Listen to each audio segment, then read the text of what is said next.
AP inter విద్యార్థులకు good news అంటూ మంత్రి నారా లోకేష్ కీలక ప్రకటన చేశారు. ఇంటర్ విద్యార్థులకు నిపుణులతో కూడిన జేఈఈ, నీట్ కోచింగ్ మెటీరియల్ ఇవ్వనున్నట్లు తెలిపారు.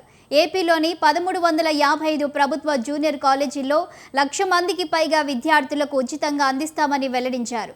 దేశంలోనే తొలిసారి ప్రభుత్వ విద్యా సంస్థల్లో IIT NEET level academic support అందిస్తున్నామని లోకేష్ చెప్పారు. అలాగే ఎంపీసీ, బైపీసీ విద్యార్థులకు డైలీ కోచింగ్, ఎక్స్ట్రా క్లాసులు, టెస్టులు ఉంటాయన్నారు. నాణ్యమైన విద్య ప్రతి ఒక్క విద్యార్థి హక్కు అని మంత్రి నారా లోకేష్ తెలిపారు.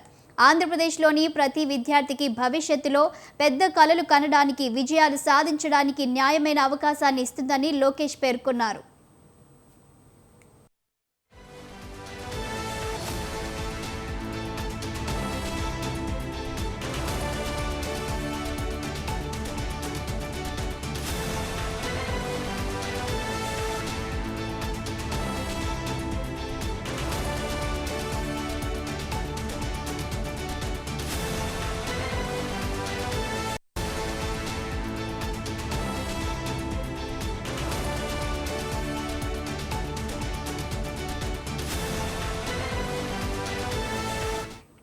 ఇక ఇంటర్ విద్యార్థులకు నిపుణులతో కూడిన మెటీరియల్స్ అందించనున్నట్లు తెలుస్తుంది. దీనిపై మరింత సమాచారం మా కరెస్పాండెంట్ సంతోష్ అందిస్తారు. సంతోష్.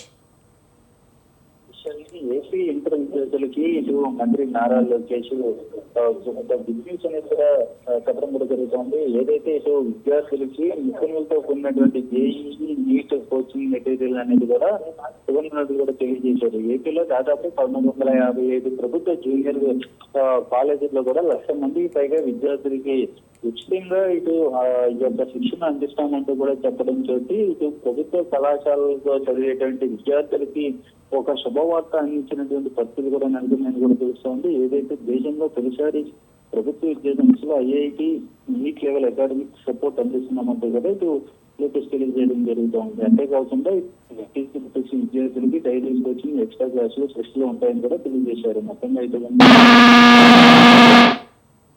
విద్యార్థి హక్కు అంటూ కూడా ఇటు మంత్రి నారా లోకేష్ కూడా చెప్పడం జరుగుతోంది. ఎందుకంటే ఇటు ప్రభుత్వ కాలేజీల్లో చదివేటువంటి విద్యార్థులకి ఇటువంటి శిక్షణ అందించడం వల్ల వారికి కొంత మేరకు అయితే కనుక బర్డెన్ అనేది కూడా తగ్గుతా ఉంది. ఎందుకంటే ఇటు ప్రైవేట్ కోచింగ్లకు వెళ్ళి లక్షలాది రూపాయలు ఖర్చు పెట్టి నీట్, జేఈఈ సంబంధించినటువంటి కోచింగ్ సెంటర్లకి లక్షలాది రూపాయలు అయితే కనుక ఖర్చు పెట్టలేనటువంటి స్తోమత ఉన్నటువంటి పేద విద్యార్థులకి ఇది ఒక భరోసా కల్పిస్తున్నామంటూ కూడా ఇటు మంత్రి నారా లోకేష్ అయితే కనుక తెలియజేయడం కూడా జరుగుతూ ఉంది. మొత్తంగా చూస్తున్నట్లయితే కనుక శాలిని ఇటు 1355 ఏదైతే ప్రభుత్వ కళాశాలలో ఉంటాయో ఆ కళాశాలకు సంబంధించినటువంటి వీటిలో కూడా ఇటు ఐఐటి లాంటి కోచింగ్ సెంటర్స్ అనేది కూడా ఇవ్వడం, ఎక్స్ట్రా క్లాసెస్ నిర్వహించడం, ఇవన్నీ కూడా ఇటు పేద విద్యార్థులకి ఇవి ఎంతగానో భరోసా ఇచ్చే అవకాశాలు కూడా కనబడుతున్నట్టు కూడా తెలుస్తా ఉంది.